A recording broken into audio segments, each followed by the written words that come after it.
তো এরা কি করবে মানুষের? ওরা তো একটা শিশু বাচ্চার প্রাণ কেড়ে নিতে তো তাদের দ্বিধা করে না, ওদের তো দ্বিধা হয় না।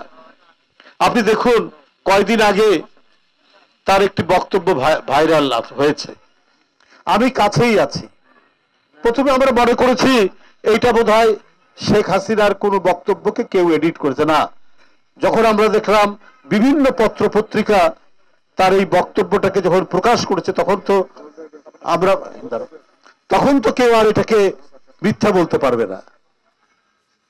তো আপনি কাছে আছেন, শেখ হাসিনা বাংলাদেশের মানুষ মনে করছে যে জল্লাদ কাছাকাছি এসছে, আর আপনার বাংলাদেশের আপনার তৈরি করা জল্লাদরা তাতে উৎসাহিত হয়েছে, আর উৎসাহিত হয়েই স্বেচ্ছাসেবক দলের বহরের উপর আক্রমণ করে দিদারকে হত্যা করেছে গোপালগঞ্জে আওয়ামী লীগের নেতারা, এবং স্বেচ্ছাসেবক দলের প্রেসিডেন্ট আপনার জিলানী সহ তার পরিবারের উপর আঘাত করেছে।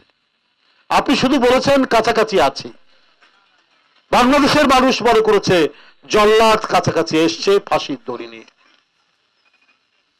আর তাতেই উৎসাহিত হয়ে আপনার লোকরাই কর্মকাণ্ড করেছে। তাহলে আপনাকে এদেশের মানুষ কত ভয়ঙ্কর দৈত্য রূপে, কত ভয়ঙ্কর রক্তচোষা বাদুড় হিসাবে আপনাকে গণ্য করে, সেটা কি আপনি ভেবে দেখেছেন?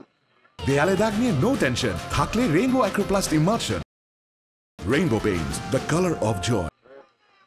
আপনি আপনার সমস্ত দুর্বৃত্ত যুবলীগের ছাত্রলীগের নেতাদেরকে আপনি অস্ত্র দিয়েছেন, কত যে বেআইনি অস্ত্র আর আইনি অস্ত্র, লাইসেন্সবিহীন লাইসেন্স করা অস্ত্র, 1888টা অস্ত্র, সাধারণ পিস্তল বন্দুক, এগুলো সরকার করেছে, বাতিল করেছে, লাইসেন্স বাতিল করেছে, কিন্তু এখনো উদ্ধার করতে পারেনি।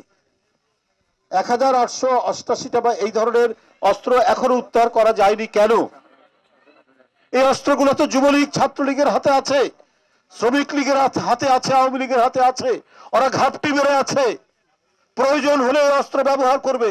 সরকার লাইসেন্স বাতিল করলে অস্ত্র উদ্ধার করতে হবে, এই অস্ত্র উদ্ধার না করলে এরা জনগণের বিরুদ্ধে এই অস্ত্র ব্যবহার করবে। তার প্রমাণ আমরা গোপালগঞ্জে পাচ্ছি, তার প্রমাণ আমরা কয়েকটি জেলায় ইতিমধ্যে দেখতে পেয়েছি।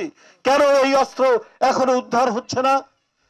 শেখ হাসিনার পালানোর সময় তার যে নিরাপত্তা এসএসএফ বলে, তাদের কাছে তো আরো সফিস্টিকেটেড, আরো অত্যাধুনিক অস্ত্র রয়েছে, সেই অস্ত্রগুলো লোপাট হয়েছে, সেগুলো কোথায় গেছে?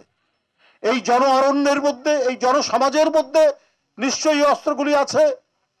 আজকে অন্তর্বর্তীকালীন সরকার, এদেশের মানুষ সবাই সমর্থন করেছে, আমরাও করেছি। তাদের উচিত এই দেশে শান্তি স্থিতি, আমাদের সমাজের মধ্যে একটা স্বস্তি বিরাজ করতে হলে তাদের কাছ থেকে অস্ত্রগুলো উদ্ধার করুন। এত অত্যাধুনিক অস্ত্র এবং পিস্তল বন্দুক যেগুলো লাইসেন্স বাতিল করা হয়েছে, সব অস্ত্র উদ্ধার না করলে এদেশের সাধারণ শান্তিকামী মানুষ তারা কেউ নিশ্চিন্তে ঘুমাতে পারবে না। কারণ আপনারা জানেন ওদের লক্ষ লক্ষ টাকা আছে, কোটি কোটি টাকা আছে, এই কালো টাকা নিয়ে তারা বসে আছে। সমাজের যারা দুর্বৃত্ত, সমাজের দ্বারা দুষ্কৃতিকারী, এদেরকে টাকা দিয়ে তারা নাশকতার নানা ধরনের কাজ করবে।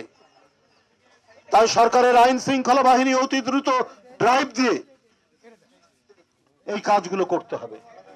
বন্ধুরা,